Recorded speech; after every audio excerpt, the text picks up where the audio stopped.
Col?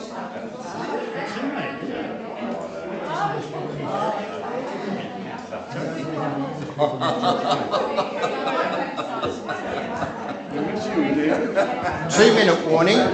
Nobody seems to be rushing to sit down. Very much. I was very sorry.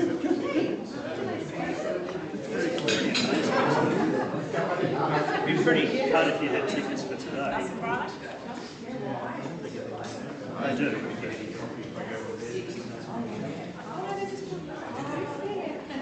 Morning, how are you? I'll embarrass you once you go up. Yeah, back all right. A bit damp and wet, but we got back okay. Yes, but I'm talking. Everything was a little bit wet.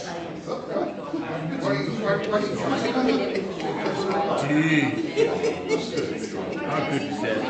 I need to confess, I thought the series was over in England 44-1. I thought if they get over a good lead here and win that first game, we got to come back, and it's just horribly wrong. So I just misread that completely. 1 minute warning. TikTok. Yep. So what's your feeling? I'll send you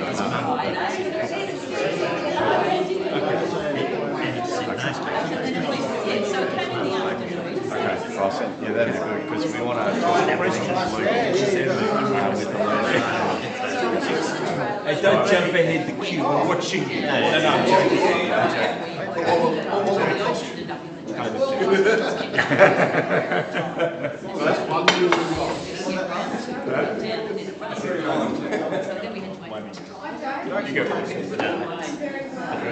There was a conversation, I'll talk to you about it later, a very interesting conversation with the son at the party. 30 seconds. You've got me very curious now. It's like herding cats. Yeah, it won't take too much. Do you want something? What do you want? No milk for you or? You want something, John? 15. I'm going to have two. Yeah, 15 to 6. And you think, oh, should go.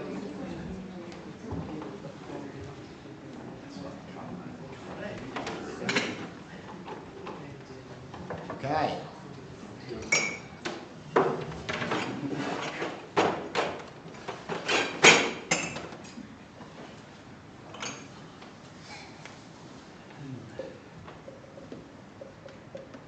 As we normally do, we do pay our respects to the traditional owners of the land here, the Wurundjeri people, and indeed any traditional owners of the land of where our online community is.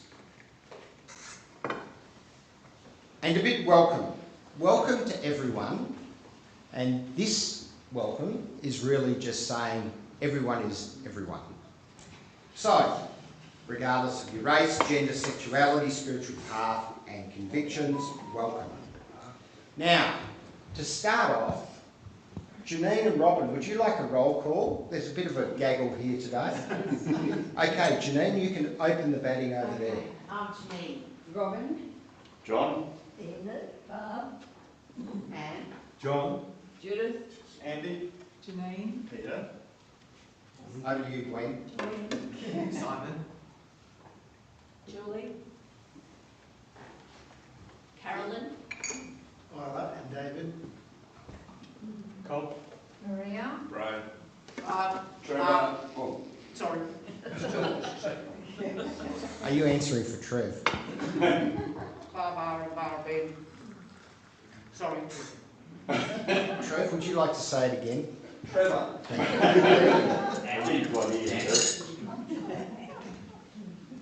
Okay, that's everyone. Welcome. Michael? Oh, Michael, sorry, at the back. And Dave? And David. And Oh, right. Who? Bo.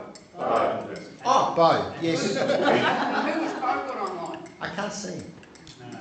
Okay, welcome. I'm sure you're curious about what we're saying today.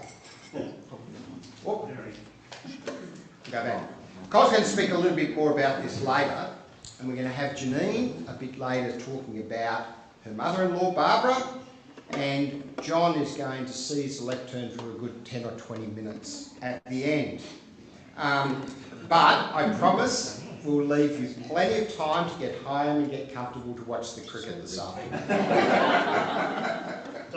Why are you laughing? What's happened?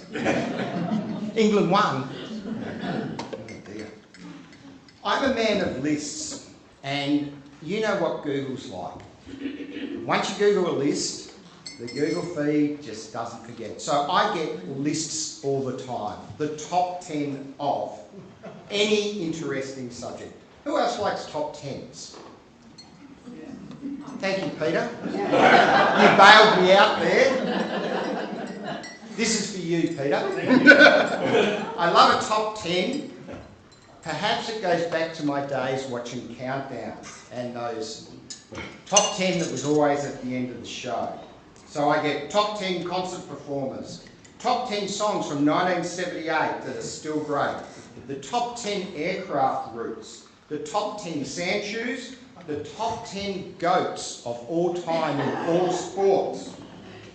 But the one that did catch my eye today, and we are getting back to curiosity, is the top 10 hints for growing older, happy and healthy.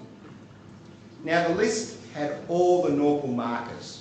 So what sort of what would be on the top 10 list, you think? Diet. Happy and healthy. Diet. Diet, correct. Smile every day. Yep. Exercise. Exercise. Relationship. Yep. Purpose. Yep. Weight. Community. Social connection. Right, you guys are on the ball here. Had all the normal ones, weight, alcohol, smoking, exercise, but it did have quite I think 6 of the 10 were about effectively your emotional and mental health. 1 was community and social relationships. That was yours, Maria. The other one, which piqued my interest, was keeping a sense of curiosity. But we need to know what Gary Larson says about curiosity.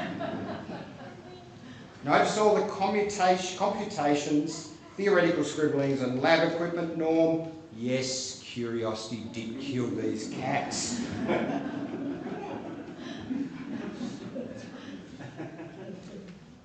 Curiosity is a powerful value chain. It's the beginning of a value chain.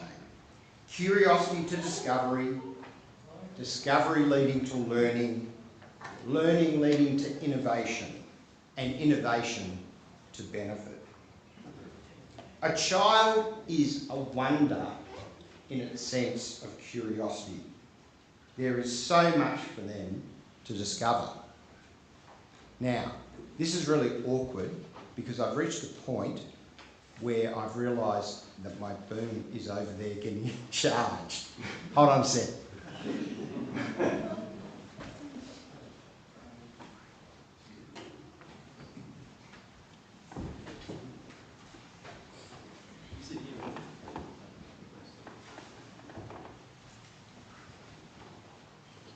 Some questions that I want you to contemplate while Blaine Jones is going to sing to us in a minute.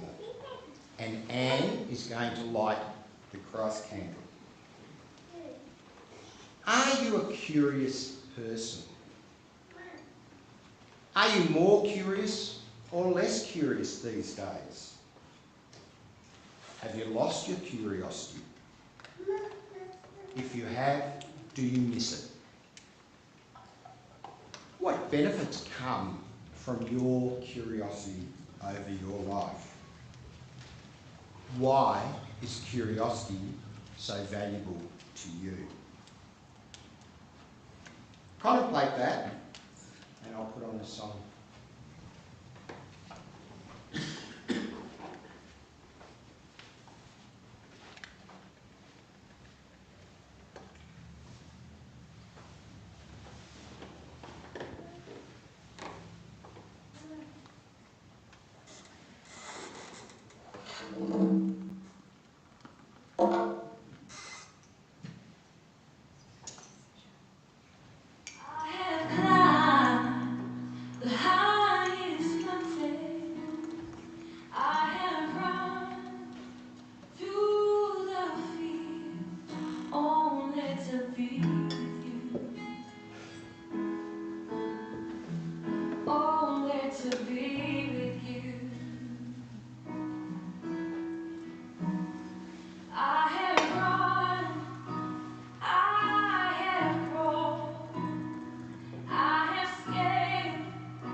As I mentioned before, curiosity has been a key development in not only ourselves personally, but if you think about the human race. Sometimes curiosity can wane. That's a little sad when you think about it, because curiosity costs very little and is not dependent on any physical prowess. But wane it often does. So I've been thinking about why. Why aren't we curious anymore? Like many things in life, indeed most things in life, nothing gets done without intention. We fall at the first hurdle. It's easy to be comfortable. It's easy not to feel like you want to be challenged. It's easy to have your curiosity peak, but then just let it go. The second part is openness. Openness to realistically assess what curiosity has given you versus whatever your current position is. Openness to consider the new and to consider what you really haven't thought of before. If curiosity leads to some learning, what holds you up? As I age, I find I get harder to change. Ingrained habits or views are hard to shake without effort. I think there's also, for me, sometimes a sense or a fear of failure. Going to effort and then just not being up to the task. My golf skills are a random walk, and that's me.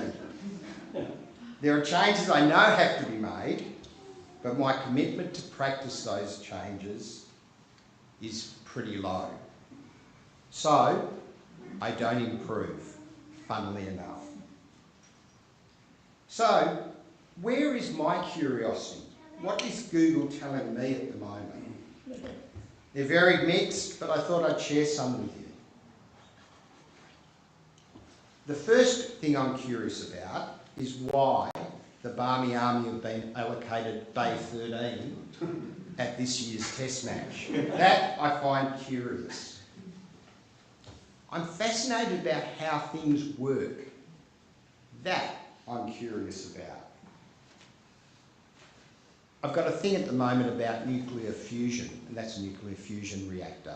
So nuclear fusion is effectively what the sun does. It's a limitless power that has no ill effects. I'm fascinated by it. I'm fascinated by Egypt. How did they do that stuff? And I'm fascinated by the Beatles. I'm fascinated not so much about their musical ability, which was immense, but how 4 young guys from Liverpool really changed the world. To learn, I need intention. In some cases, I need action. Curiosity about others, learning more, getting updates. Relationship management needs to be intentional. Openness is the key for development. A wise doctor said these things about intention that I mentioned last week. You are off to great places. Today is your day. Your mountain is waiting. So, get on your way. Bart's going to bring us a Bible reading.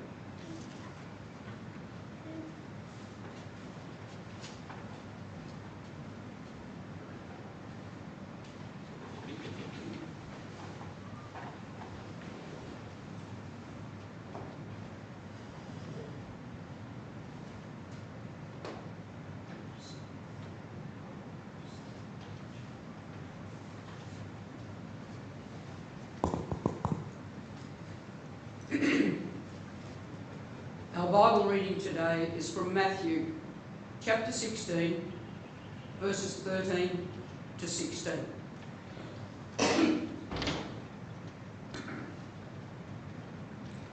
When Jesus came to the region of Caesarea Philippi, he asked his disciples, "Who do people say the Son of Man is?" They replied, "Some say John the Baptist, others say Elijah, and still others Jeremiah, or one of the prophets." "But what about you?" he asked. "Who do you say I am?" Simon Peter answered, "You are the Messiah, the Son of the living God."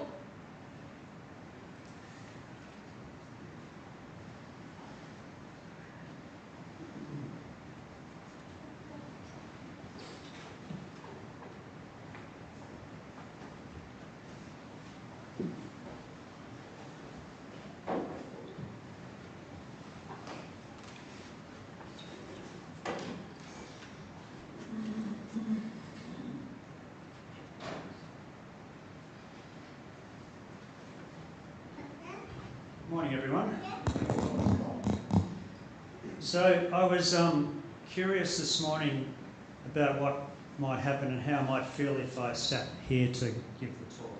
You need to take the microphone. I realise that. You just bend it over. Yeah, I'm not staying very long, I don't think.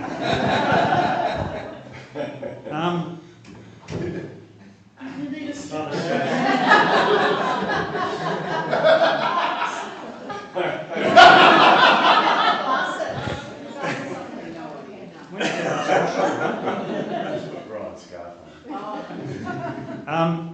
No, it feels too much like Brian's chair, so.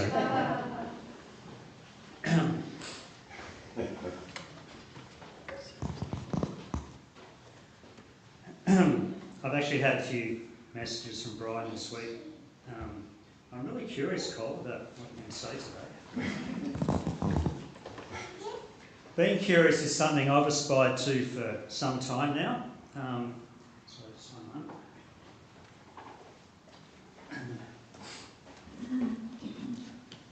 I did a mindfulness retreat at Belmont a number of years ago, and at the end of the retreat we were encouraged to take a pebble and write a word on it that we had been reflecting on.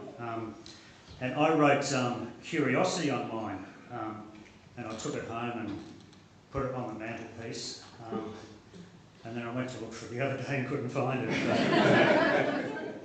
But I remember Maria's sister noticing it one day, and her first comment was, "Oh, Col, you spelled it wrong. You spelled it with a U." And I looked at it and I thought, oh, so I did. So anyway, it was meaningful to me, and but it's funny what people notice. But if you wouldn't mind just popping back to the first slide that's got the picture of the Mars rover on it. Yeah, there it is. Oh, there we go. Yeah.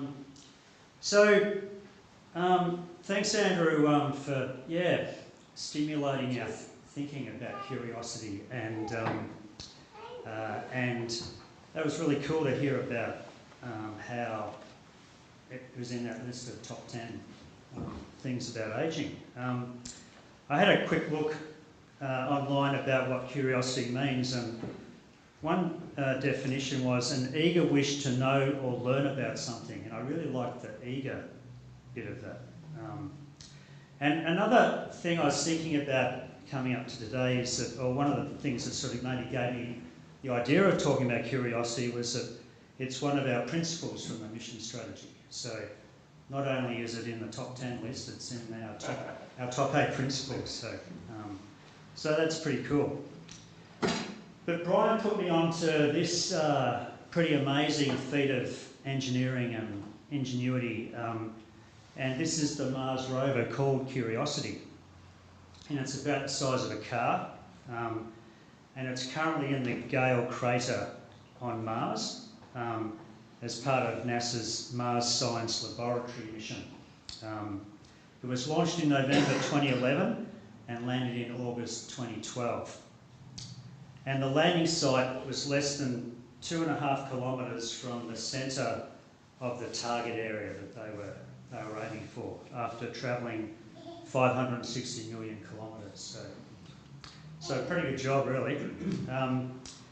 Its mission goals included an investigation of the Martian climate and geology, an assessment of whether the selected field site ever offered environmental conditions favourable for microbial life, and also looking at planetary habitability studies in preparation for Elon Musk in the not too distant future. In December 2012, Curiosity's 2-year mission was extended indefinitely, and it's still operational today, the rover. And it actually, some of the stuff that it measured, it allowed an assessment to be made that Mars could have been hospitable to microbial life some time ago. So, and NASA named the rover Curiosity following a nationwide student contest, and they had 9,000 students write in giving suggestions for the name. And this girl, Clara Ma from Kansas, she was 12 years old. She submitted the winning entry, and as a prize she got to go to the Jet Propulsion Laboratory in California and sign her name on the rover as it was being assembled. And this is what she wrote in her winning essay. "Curiosity is an everlasting flame that burns in everyone's mind. It makes me get out of bed in the morning and wonder what surprises life will throw at me that day. Curiosity is such a powerful force. Without it, we wouldn't be who we are today. Curiosity is the passion that drives us through our everyday lives. We have become explorers and scientists with our need to ask questions and to wonder." Pretty amazing for a 12-year-old. And it sort of really picks up what you were saying, Andrew, about, that we're all sort of born curious, and we need to be curious in a lot of ways, and how do we maintain and foster and cultivate that curiosity as we get older. So this is a selfie of the rover. So the Curiosity rover can take selfies, and it's done so many times. It's got a camera on the end of one of its robotic arms, and it does a series of portraits, and then they stitch it together and remove the image of the arm so you don't see it. Yeah, it's all pretty cool. So this helps the engineers figure out, how it's wearing and whether there's how much dust is on it and all that sort of thing. So yeah, a pretty cool feat of engineering, of imagination, and a really good name for it. And it's a device that's curious about itself as well as the environment that it's working in. So it's got that sort of two-way lens around curiosity. For the last few weeks, I've been feeling a bit off my game, a bit like England, really, last night. I've had a bit of a foggy brain. I've felt a bit more anxious, difficulty concentrating, a heightened sense of how I'm perceived by others. My thoughts get a bit scrambled. I find it harder to make decisions. And it's something I tend to experience about once a year. Sometimes I can identify a trigger point, sometimes I can't. In the past, I've described it as not feeling integrated. But last year, when I noticed it, I tried to focus more on being with my experience with an attitude of acceptance and curiosity. Gee, that's interesting. Here it is again. I wonder what's going on here. I find for me sometimes why can be a helpful question. Sometimes if I dwell too much on why, I just end up blaming myself. So I need to find a bit of a balance there.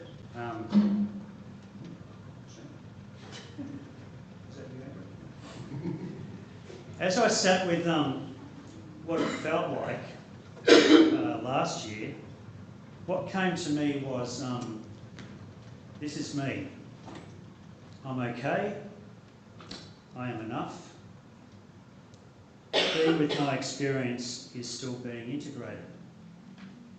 Maybe being integrated is not so much about feeling good as feeling whole. This year I probably haven't taken the time to be with my experience as much as I could have, but it does feel like I'm coming out of it.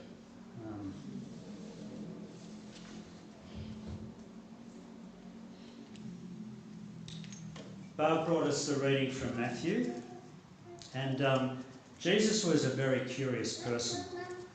Well, he certainly asked a lot of questions anyway.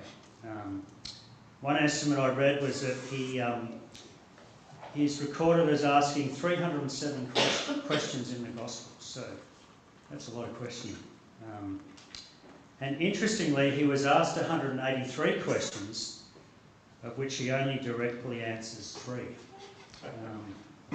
So there you go. He lived in a world of curiosity. He asked questions that can easily be answered and questions with no obvious answer. He asked questions about identity and belief, faith and doubt, action and priorities.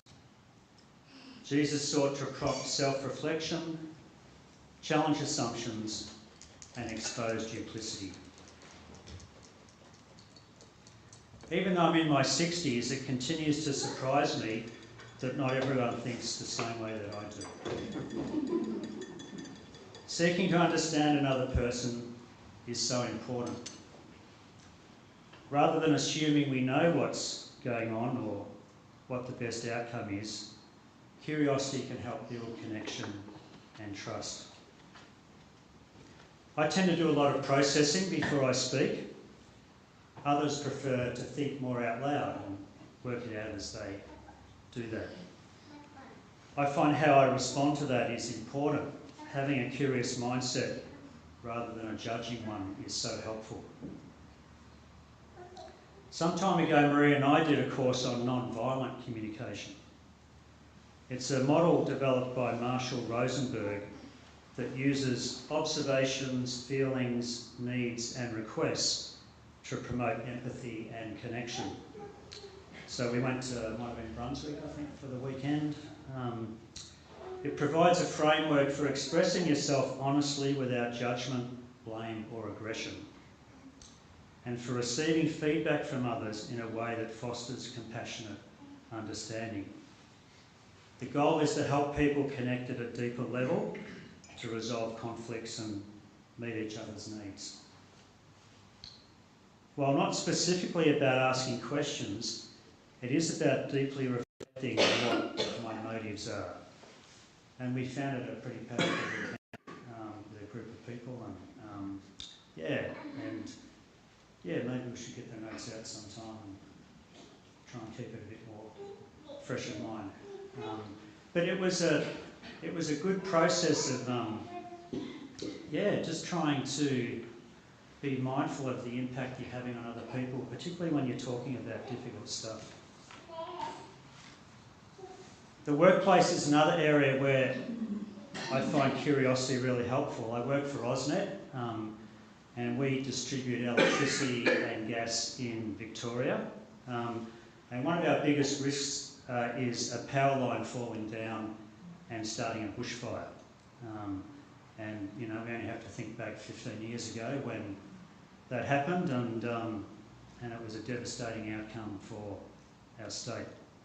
We're part of an Australia, New Zealand and North American consortium that shares knowledge on, or in the States they call them wildfires, not bushfires, on wildfire risk mitigation. So how can we make the electricity network more resilient?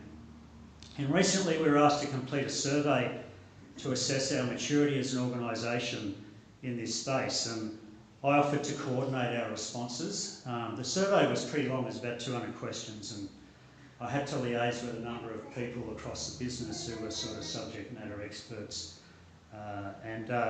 And a bit like Andrew said this morning at the start of the service, it really was a bit like herding cats. It was really challenging trying to sort of get people to engage in this survey process.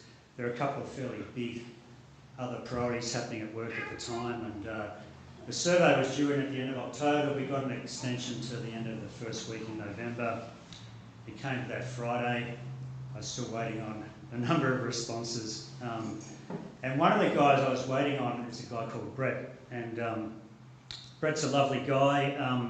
He works in emergency management. He's really good at what he does. He breaks for North, and we have a lot of good chats.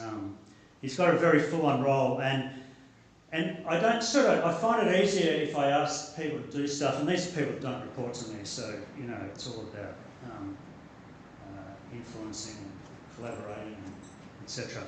I find it easier if people say, look, Cole, can't get to that, but I'll get to it next week. And anyway, Brett, I hadn't heard anything for a couple of weeks, and so the following Monday morning I go into the office, and Brett's there, and he's often a fairly hard guy to pin down, so I'm in there fairly early in the morning, and I think, right, here's my chance. And so as I hadn't turned my computer on yet, but I've been looking at my email over the weekend to see if anybody, answered some questions. And as I walk over to him, I'm sort of thinking, well, how do I approach this? We've got a good friendship. I was feeling pretty jack of the whole thing by that stage. And then as I was walking over, I thought, he might have actually answered the survey this morning, and I just haven't noticed it yet. So I wander over, we have a chat about the footy, and I know it was October, so it would have meant something else, but maybe a draft or something. But and then I said, oh, Brett, that survey. He said, yeah, I did it this morning. I said, oh, thanks very much, Brett. That's really awesome, and appreciate that. But it just sort of made me think that because I could have approached him in a number of different ways, and yeah, it was. I guess it was just a positive reminder to me of having an open mind and not being too judgmental or assuming I know what the truth is in that moment. And over the course of the next couple of days, 3 other people finally did their answers, and we sent it off, and yeah, still waiting for the results. But yeah, I find that there's many opportunities at work in terms of trying to achieve outcomes together where curiosity can be very useful and helpful. It can also be really useful for dealing with difficult people. Danny put me onto this book some time ago called Never Split the Difference. And it's a book by a guy called Chris Voss, who was a former top FBI hostage negotiator. And during his time with the FBI, they developed a potent negotiating tool. And it sounds very simple, but it was called the open-ended question. One time he used it on a couple of Harvard professors who were experts in business negotiation and conflict resolution. Who can think of a difficult negotiation we're in at the moment? I wonder. Anyway, he wanders into their office, these 2 professors, and they know he's left the FBI at this stage. He's set up his own consultancy, and straight away they say, "We've got your son, boss. Give us $1 million or he dies." "I'm the kidnapper. What are you going to do?" And Chris, he calms himself down. He's been here before. He knows he's not the genius, but he knows he's got some skills and tactics that have worked time and time again. "Come on, get me the money or I cut your son's throat right now." Testy. I gave him a long, slow stare. Then I smiled. "How am I supposed to do that?" The professor pauses. His expression had a touch of amused pity. It was as if he was playing a game with me. So okay with me. So you're okay with me killing your son, Mr. Boss?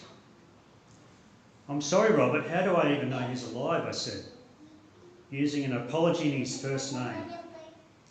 I really am sorry, but how can I get you any money right now, much less $1 million, if I don't even know he's alive? It was quite a sight to see such a brilliant man flustered by what must have seemed unsophisticated foolishness. On the contrary, though, my mood was anything but foolish.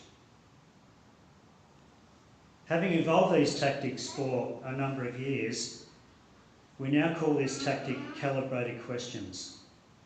Queries that the other side can respond to but have no fixed answers. It buys your time.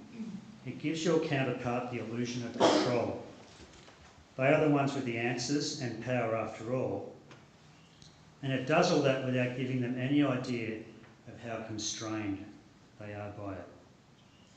So the professor predictably starts fumbling around, his colleague chimes in and takes over, and by the end of sort of 10, 20 minutes, they're both sitting there feeling pretty defeated, and learnt something from a guy who's done it in the real world in some pretty high profile and very high stakes circumstances.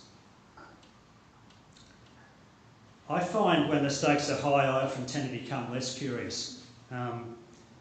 I was in a meeting with some of the general managers at work recently, and it was leading up to an audit that I was organising, and that had a fairly high profile in the business. And in order to be ready for the audit, we needed to have this document approved by these, or endorsed by these general managers. It's called a strategic asset management plan. And if you want to have a read of it later, you're more than welcome. Maria's got it first, but anyway, it was a pretty important document to me, and we'd been engaging with these GMs for about 3 months. Now they've got a lot of things on their plate. Gets to this meeting, I'm presenting where we've got to with this document. And the document's currently sitting with our CEO, who's in England. Had to go over there to look after some family who weren't well. And it's sort of too late for, I think it's too late for any changes, because it's already with the CEO, and you don't really want to have to trouble the CEO too much with saying, oh, we just have to update the document, blah, blah, blah, especially in that circumstance. So I'm actually starting to feel a bit how I felt then now. But so I'm talking to the GMs, and they said, we're not happy with these objectives that you've got in the document. And I'm starting to sort of feel the tension rise up. My mouth's getting dry. And for the next 10 or 15 minutes, I found it really hard to talk. I sort of it's real, I'm really feeling it again now. Yeah, anyway. So I just sort of jammed up, basically, and my manager, and what I should have done was gone out of the room, got a glass of water, have a break, but I was just so committed to this outcome because I knew that we were ready for the audit. All we had to do was get this document endorsed, and they had months to read it and comment on it. And that's where I went. So rather than sort of asking a couple of questions, I said, with all due respect, you have had this document for a few months to review and consider. And that sort of didn't really help the situation because they just sort of got their backs up a bit more. And anyway, my manager sort of took over, and he found a way for us to have a brief pause in the approval of this document, give our general managers an opportunity to make a few tweaks to a few words, which at the end of the day made bugger all difference to the outcome. But anyway, that sort of wasn't my decision or my call. In the end, my GM ended up approving the document. We got it approved 2 days before the audit started. And we were sweet. The audit occurred and we got through it. And yeah, so that's just, I guess, in pausing, a reflection that I had around, sorry, not in pausing, in closing, a reflection that I had around in those sort of more, I don't know, significant sort of full-on situations when the stakes are high. And I know it's hard to believe a document can, you know, sort of have stakes like that and feel that sort of intense. But yeah, it was a really good learning experience for me in terms of how do I approach this situation. Yeah, so in the time that we've got left in the service now, and Julie's going to come and lead us in prayer as well. But yeah, I encourage you to think about the role curiosity plays in your inner and outer life, and what action you can take to further develop it. It's been good to reflect on that this morning, and yeah, let's just continue to be mindful of that as we go through the rest of the time together this morning.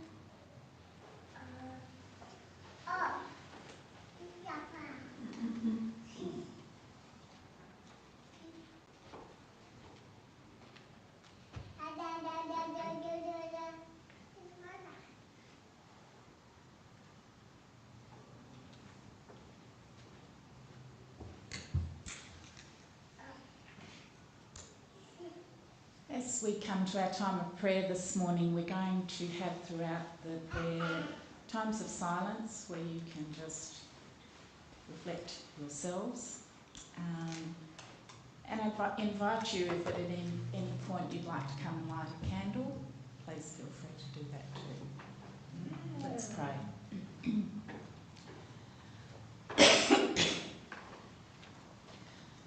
God of hope, love, compassion and justice, we bring our prayers to you this morning. As we look at our world and read the news, our hearts are heavy. We pray for the countries and people whose lives are being torn apart by war.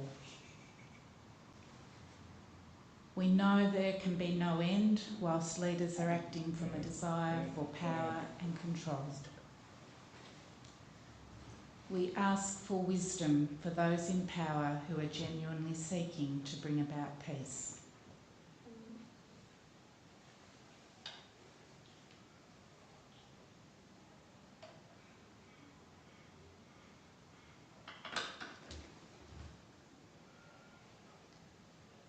There are so many people in the world and in our own country who live in poverty.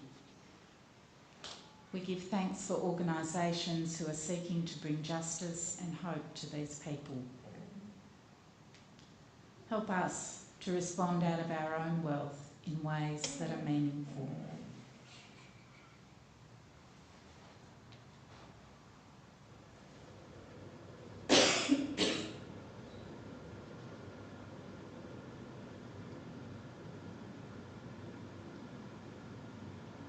We pray for those who are grieving the loss of someone loved, grieving the loss of a relationship, grieving the loss of health. May they know the love and support of people who care for them.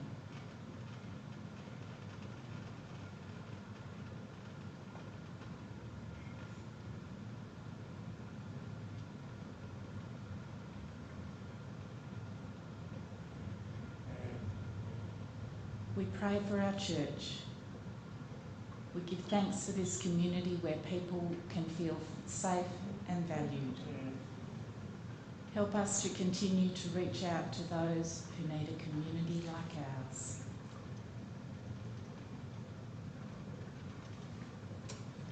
We pray for the leaders of our church as they guide our community. May they have wisdom and insight in their decision making.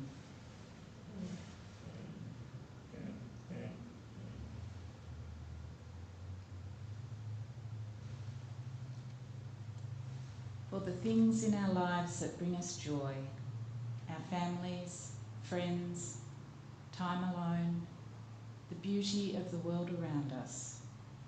We give thanks.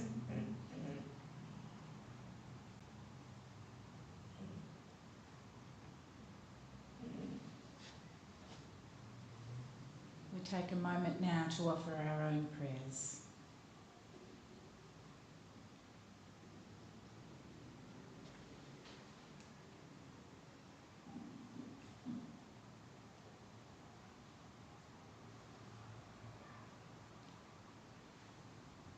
And we finish our time of prayer this morning with a blessing from John O'Donoghue.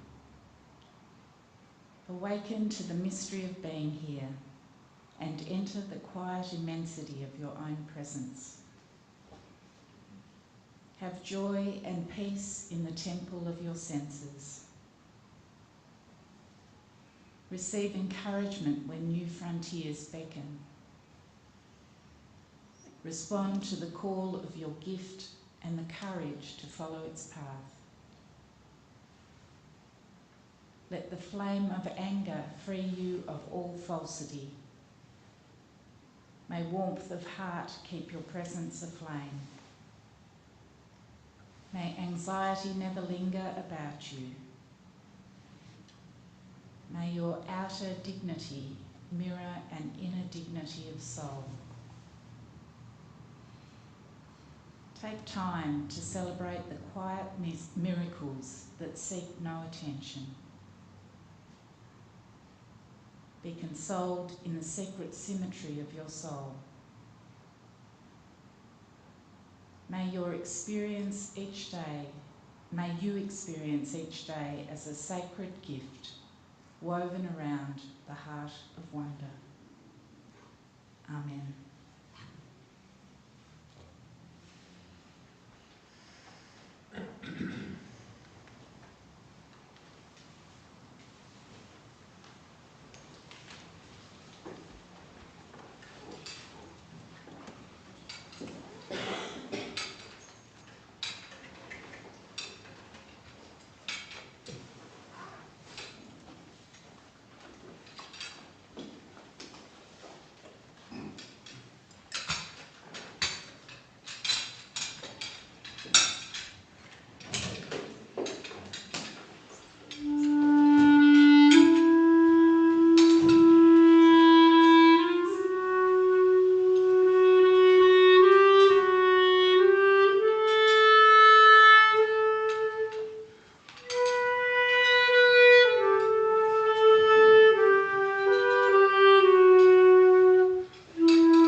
So we come to communion, a time when our community comes together, where curious can meet openness, openness to learning if we have intention.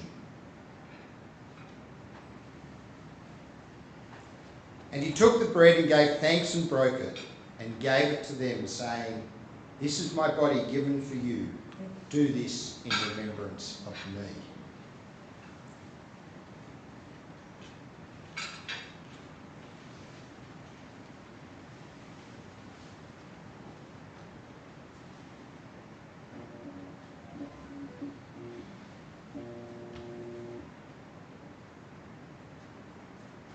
In the same way, after supper, he took the cup, saying, "This cup is a new covenant in my blood, which is poured out for you."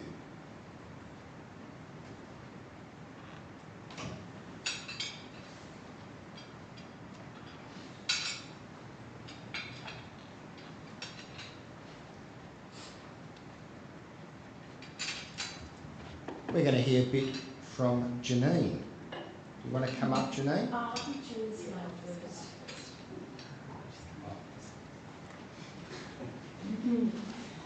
So, Janine, come up by me.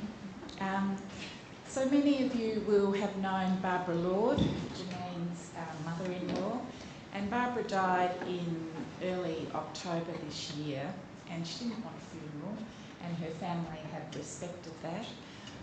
So Janine would just like to share a few words about Barbara, and on my own behalf, I'd like to say I spent quite a lot of time visiting Barbara over the years, and she was an amazing woman, and she had a really intelligent mind. We had some wonderful discussions. She had a great sense of humour. And she was a person who was very welcoming. She was a private person, but an incredibly welcoming and caring person for those around her. So it's sad to say goodbye, but she was ready to go, wasn't she, Janine? Yes. So I'll hand over to Janine now. Yes. Just to basically say that, to echo what Julie said, but to just reiterate that she was, the best mother-in-law that I could have hoped for, really, in her acceptance of me and my situation, supporting myself and Mark, her son, and my husband over the years. And she was a great friend, as well as mother-in-law, shopping and coffee companion. She was one that she did say she liked to hide her light under a bushel, but in doing so she contributed a lot in terms of her contribution about the concern for the environment. She wrote several books, including The Green Cleaner, which even one friend has recently told me was really helpful.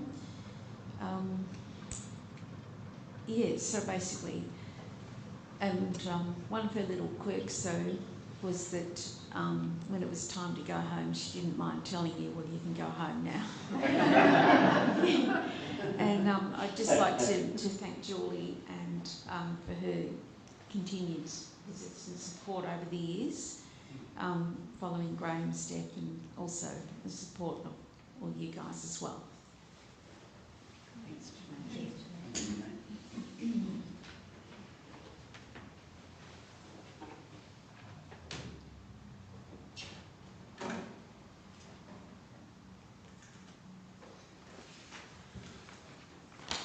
So I grew up with Barb and Graham, and when I played cricket at Doncaster Church of Christ, Barb was the president of the cricket club. And let me assure you that when you never was unsure of what Barb thought. She was quite straightforward, which was great. So I thought I'd just give you an update on the trip we had to Freiburg. So 18 of us went to Freiburg, and we finished up, some of us finished up Monday, but others came and went at various times.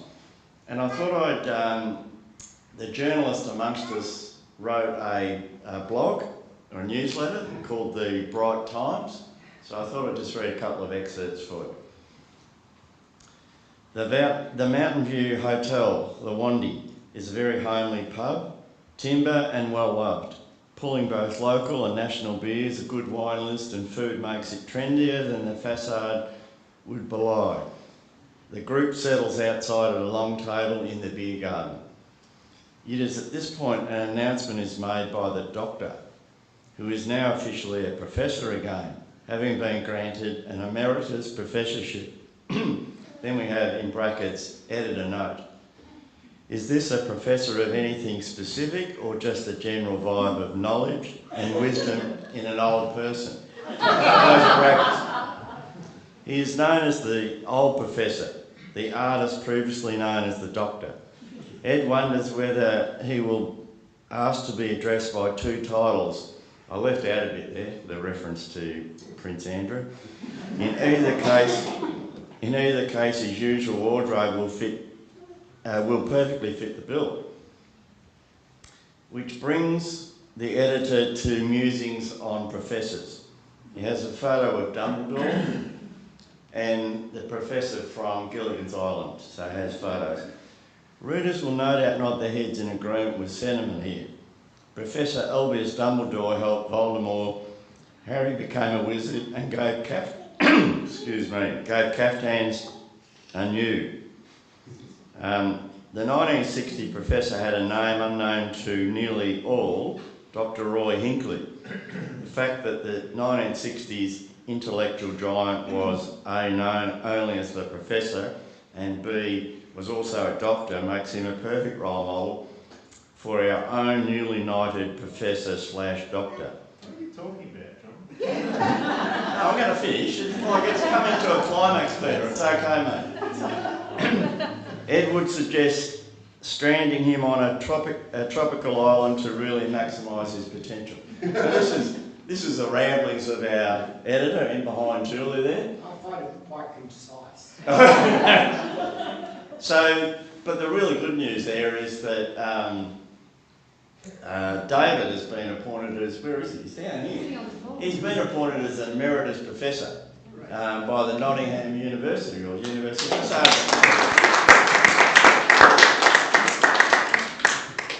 So the big question is, what do you call his wife? So I googled emeritus professor wife and came up with absolutely nothing. That's because a lot of emeritus professors are women, John. No.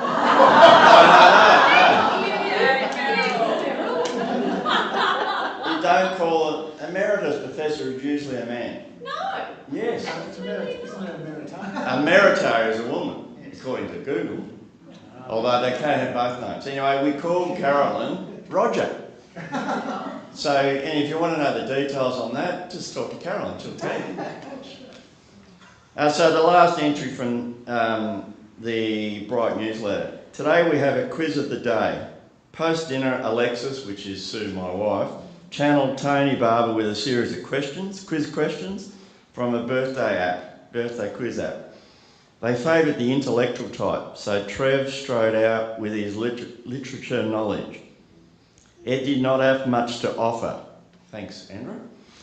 Tennille, who is Janine, I never understood what Tennille was about, but anyway, did everyone's dishes, such as her love of the quiz. However, Trev was the clear best on ground, so Ed gives him 8 showcases out of 10.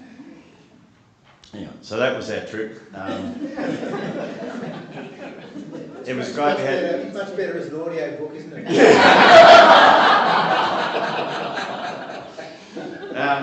So we're doing another trip next year. We're going to do cabins and camping so that anyone who wants to come, but we had 18 there, which is fantastic. We had a really good time.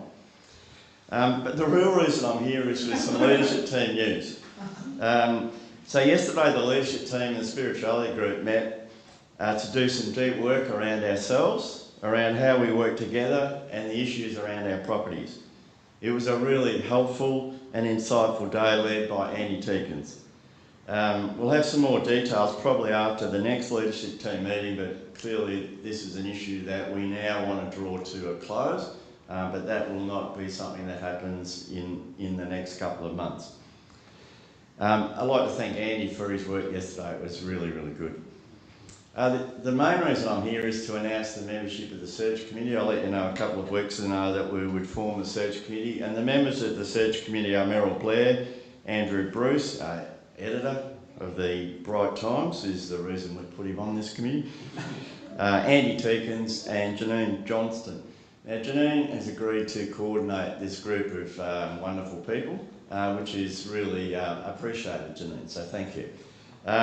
So really, it's a great group of people to put together and look for our next senior pastor, and it's an important task. It's not going to happen before Christmas. It'll take some time, but the leadership team are really excited that these people have put their hand up to do this important piece of work.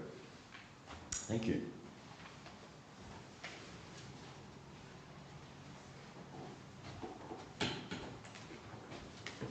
Excuse me, Andrew, before you start, reminding everyone about the Christmas market next weekend, Friday, Saturday, over at Highfield Road, raising funds for Zambia.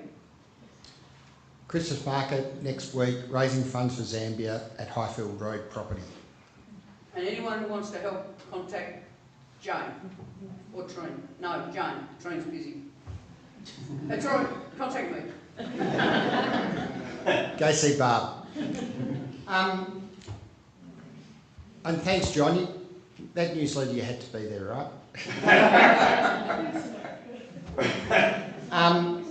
Thanks everyone involved, Col and Barb, Janine, Meryl, Bo and Sarah for tidying up all my poor font work. And we're going to finish up with the Irish blessing. You better give us a note, Michael. Oh, sorry. The emeritus professor wants to come up.